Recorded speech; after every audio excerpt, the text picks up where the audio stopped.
بسم اللہ الرحمن الرحیم۔ آج کا سبق شروع کرتے ہیں۔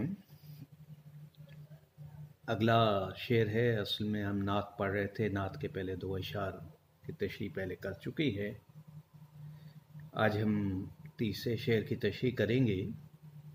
نام ہے شامل ہے جو تکبیر و عظام ہے، کیا نام ہے شامل ہے جو تکبیر و عظام ہے، اس نام کی عظمت کے ہیں قربان دل و جاں۔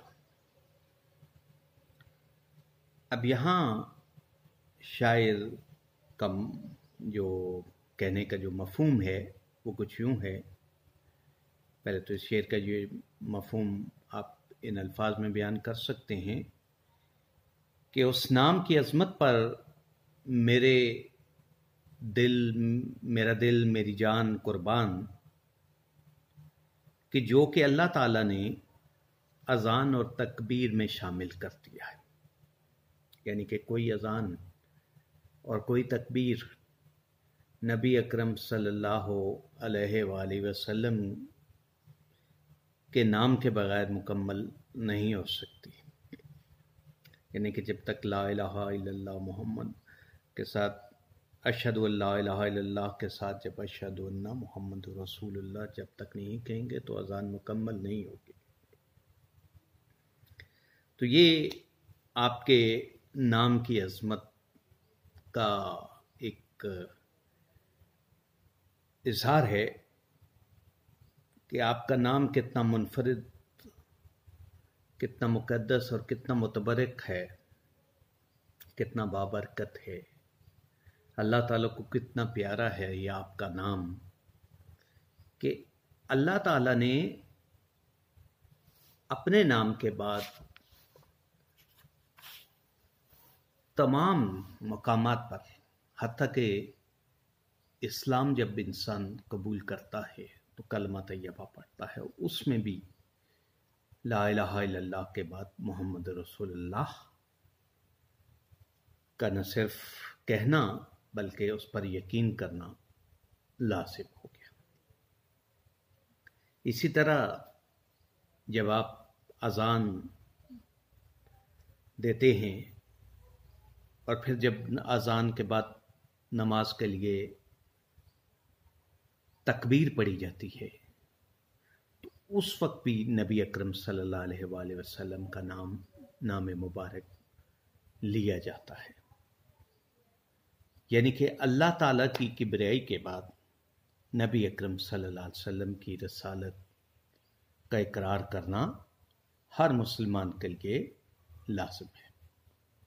یعنی کہ دل و جان جو ہیں وہ نبی کریم صلی اللہ علیہ وسلم کی نام کی عظمت پر قربان ہیں، کہ اتنا بڑا مقام کسی اور شخص کو مل ہی نہیں سکا، اور اس وقت تک مؤذن کی اذان مکمل نہیں ہوتی اگر وہ بیچ میں سے اشہد لا الہ الا اللہ کے بعد اشہد ان محمد رسول اللہ جب تک نہیں کہے گا تب تک اس کی اذان مکمل نہیں ہوگی۔ تو یہ اللہ کی آپ سے محبت ہے اور آپ کے نام کی عظمت ہے کہ جو تکبیر میں بھی شامل ہے اور اذان میں بھی شامل ہے۔ تو یہ نبی اکرم صلی اللہ علیہ وسلم سے محبت کے بغیر کبھی ایمان تو مکمل ہو ہی نہیں سکتا۔ یہ اللہ تعالیٰ نے جب قرآن مجید میں کہا ہے وَرَفَعْنَا لَكَ ذِكْرَكَ سورہ الم نشرح میں، اور ہم نے تمہارا ذکر جو ہے وہ اسے بلند کر دیا ہے، یہ اس بات کا ثبوت ہے کہ آپ ایک غیر معمولی انسان ہیں۔ آپ کے مقام اور مرتبے پر کوئی بھی مخلوقات میں سے نہ تو کوئی پہنچ سکا ہے اور نہ پہنچے گا۔ خالق کے بعد اگر کسی کا عظمت میں نام آتا ہے یا نمبر آتا ہے تو وہ آپ صلی اللہ علیہ وسلم کی ذات مبارک ہے۔ دنیا بھر میں انسان روزانہ عبادت کرتا ہے، اور خاص کر کے مسلمان 24 گھنٹے میں، اور اگر آپ سوچیں تو تقریباً ہر وقت کہیں نہ کہیں اللہ تعالیٰ کی عبادت ہو رہی ہوتی ہے، اور اللہ تعالیٰ کی عبادت کے لیے پہلا فرض جو کلمے کی بات ہے وہ نماز کا ہے۔ تو نماز کے لیے پہلے پکار ہوتی ہے، اس پکار میں کہا جاتا ہے کہ اے مومنو، بھلائی کی طرف آ جاؤ، نیکی کی طرف آ جاؤ، نماز کی طرف آ جاؤ۔ پکار ہوتی ہے، خیال کیا کہا جاتا ہے کہ اپنا کاروبار، اپنے تمام جتنی بھی مصروفیات ہیں انہیں ختم کر دو اور چل پڑو مسجد کی طرف، نماز کی طرف آؤ۔ اس میں ساتھ ساتھ گواہی دی جاتی ہے کہ اللہ کے سوا کوئی معبود نہیں ہے۔ میں گواہی دیتا ہوں کہ اللہ کے سوا کوئی معبود نہیں ہے، اور ساتھ ہی اسے یہ بھی گواہی دینا پڑتی ہے کہ محمد اللہ کے رسول ہیں۔ تو ہر وقت اگر دنیا میں دیکھا جائے تو کہیں نہ کہیں اذان ہو رہی ہوتی ہے، نماز ہو رہی ہوتی ہے۔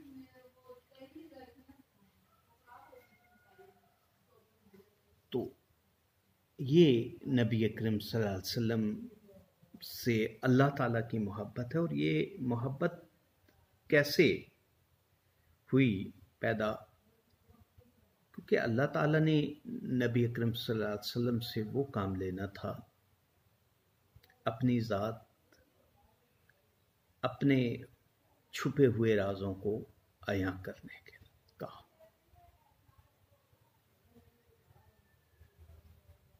اور پھر سب کے لیے لازم کر دیا، تمام مسلمانوں کے لیے، وہ لوگ جو کہ نبی اکرم صلی اللہ علیہ وسلم پر ایمان لاتے ہیں، کہ تم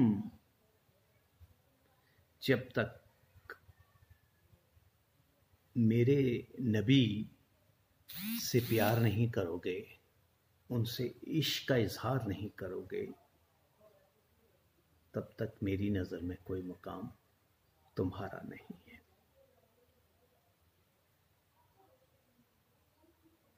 آج بھی کئی بار ایسا ہوتا ہے کہ انہیں پتہ ہے مسلمان کیوں جذبات میں آ جاتے ہیں، وہ اسی وجہ سے آتے ہیں۔ کئی بار ایسا ہوتا ہے، آپ دیکھتے ہیں کہ ناموس رسالت پر کی توہین ہوئی ہے، اور مومن جو ہیں وہ کچھ بھی نہیں سوچتے، اس لیے کہ ان کا نبی اکرم صلی اللہ علیہ وسلم سے عشق ہوتا ہے۔ لیکن کہیں بھی ہو، ایک قانون اور کسی علاقے کا بھی ہو، لیکن مسلمانوں کو یہ نبی کریم صلی اللہ علیہ وسلم نے قانون کے اندر پابند رہنے کا حکم بھی دیا ہے۔ لیکن بہترین عقیدت یہ ہے کہ آپ نبی اکرم صلی اللہ علیہ وسلم کے ساتھ عشق کا اظہار اس طریقے سے کر سکتے ہیں کہ آپ صلی اللہ علیہ وسلم نے جو فرمان، جو حکم دیا ہے، اس پر عمل کیا جائے۔ مائک بند کر دیجئے۔ تو کی محمد سے وفا تو نے تو ہم تیرے ہیں، یہ جہاں چیز ہے کیا لوح و قلم تیرے ہیں، جب اللہ تعالیٰ نے کہا ہے، اللہ تعالیٰ کا پورا پیغام یہی ہے کہ محمد کی بات مانو۔ محمد کیا کہتے ہیں کہ اللہ جو کہتا ہے اس کی وہ مانو، اور اللہ کہتا ہے کہ محمد کی مانو۔ تو یہی عشق کی بات ہے یہاں پر، تو شاعر یہ کہتا ہے کہ میں اس نام کی عظمت کے کیوں نہ قربان جاؤں کہ کسی دنیا میں کسی کو بھی وہ مقام اور وہ مرتبہ نہیں ملا جو نبی اکرم صلی اللہ علیہ وسلم کو ملا ہے، جو ان کے نام مبارک کو ملا ہے، سے اذان کے ساتھ لازم قرار دے دیا گیا، تکبیر کے ساتھ لازم قرار دے دیا گیا۔ اقبال نے کہا تھا کہ قوت عشق سے ہر پست کو بالا کر دے، دہر میں اس میں محمد سے اجالا کر دے۔ یعنی کہ اگر تمہارے اندر عشق کی طاقت ہے، عشق کی قوت ہے، تو تم ایک چھوٹی سی چیز کو بھی بلند مرتبہ بنا سکتے ہو، اور تمہارے اندر اگر عشق کی طاقت ہے، قوت ہے، نبی اکرم صلی اللہ علیہ وسلم سے محبت کرتے ہو، تو پھر پوری دنیا میں اس نام سے اجالا کر دو۔ یعنی کہ اب اس کے نام سے اجالا کرنے کا کیا مقصد ہے؟ یعنی کہ اس کا پیغام، نبی اکرم صلی اللہ علیہ وسلم کا جو پیغام ہے وہ آپ دنیا تک پہنچائیں، اذان دیں، تو یہ نبی اکرم صلی اللہ علیہ وسلم کا نام بلند کرنا ہوتا ہے۔ پھر آپ کے پیغامات دنیا تک پہنچانے ہوتے ہیں، ان کو وہاں پر جو اندھیرا ہے کفر کا، اسے ختم کرنا ہوتا ہے۔ تو یہ نبی اکرم صلی اللہ علیہ وسلم کا مقام اور مرتبہ ہے کہ جس کے باعث ہم دنیا میں نیک نامی سے جی رہے ہیں، اور آخرت میں اللہ تعالیٰ کی مغفرت، اللہ تعالیٰ کی رحمت کے ہم حقدار ان کی وجہ سے ہوں گے۔ یہ شعر